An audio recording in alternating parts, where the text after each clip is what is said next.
నమస్కారం, welcome to జనం కోసం journalism news. Sanjay Nagar mini స్టేడియాన్ని అభివృద్ధి చేసి సెక్యూరిటీని ఏర్పాటు చేయాలి. సంజయ్ నగర్లో శ్మశాన వాటికలో లైట్స్, మౌలిక సదుపాయాలు కల్పించాలి. బూడిది గోపి జనగామ జిల్లా కమిటీ సభ్యులు.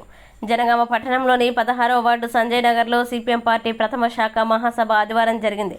ఈ సభ సూచకంగా పార్టీ జెండా ఆవిష్కరణ చేయడం జరిగింది. అనంతరం జరిగిన ప్రథమ మహాసభలో అధ్యక్షులుగా కొడిదాల అంచమ్మ, కుమ్మగోని రాజు అధ్యక్షత వహించగా ముఖ్య అతిథిగా సిపిఎం పార్టీ జిల్లా కమిటీ సభ్యులు బుడిది గోపి పాల్గొని మాట్లాడుతూ సంజయ్ నగర్లో మినీ స్టేడియం ఏర్పాటు చేశారు, కానీ అభివృద్ధికి ఆమడ దూరంలో ఉందని ఆవేదన వ్యక్తం చేశారు.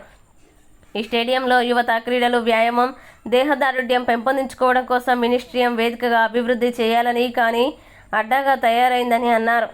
తక్షణం పాలకులు, మున్సిపాలిటీ అధికారులు మినిస్టర్ని అభివృద్ధి చేసి సెక్యూరిటీ పరమైన అంశాలు ఏర్పాటు చేయాలని డిమాండ్ చేశారు. అలాగే శ్మశాన వాటిక నీటి సౌకర్యం లేక, విద్యుత్ సౌకర్యం లేక అనేక ఇబ్బందులు ఉన్నాయని, తక్షణం సంజయ్ నగర్, ధర్మగంచ ప్రజలకి ఉపయోగపడే శ్మశాన వాటికని సౌకర్యాలు కల్పించాలని డిమాండ్ చేశారు. లేకుంటే భవిష్యత్తులో ఈ ప్రాంత ప్రజల్ని సమీకరించి ఉద్యమాలు చేపడతామని హెచ్చరించారు. ఈ కార్యక్రమంలో సిపిఎం జిల్లా కార్యదర్శి సభ్యులు బొట్ల శేఖర్, పట్టణ కార్యదర్శి ఉద్యోగ ప్రకాష్, పట్టణ కమిటీ సభ్యులు బాలె వెంకట మల్లయ్య, కళ్యాణం లింగం, బండ సౌందర్య, కొడియాల అంజమ్మ, రాజు, పద్మ, సునీత, కళ్యాణ్ తదితరులు పాల్గొన్నారు.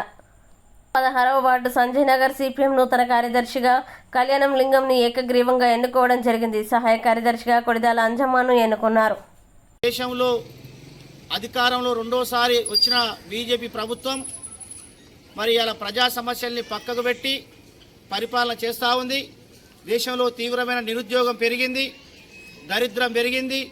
దాంతోపాటుగా విపరీతమైనటువంటి ధరలు పెరిగి ప్రజల కొనుగోలు శక్తి పడిపోయి చేసుకోవడానికి పనులు లేక, తినడానికి తిండి లేక, పౌష్టికాల లోపంతో మహిళలు, పిల్లలు రక్తహీనతతోటి ఇబ్బంది పడతా ఉన్న పరిస్థితి ఉన్నది.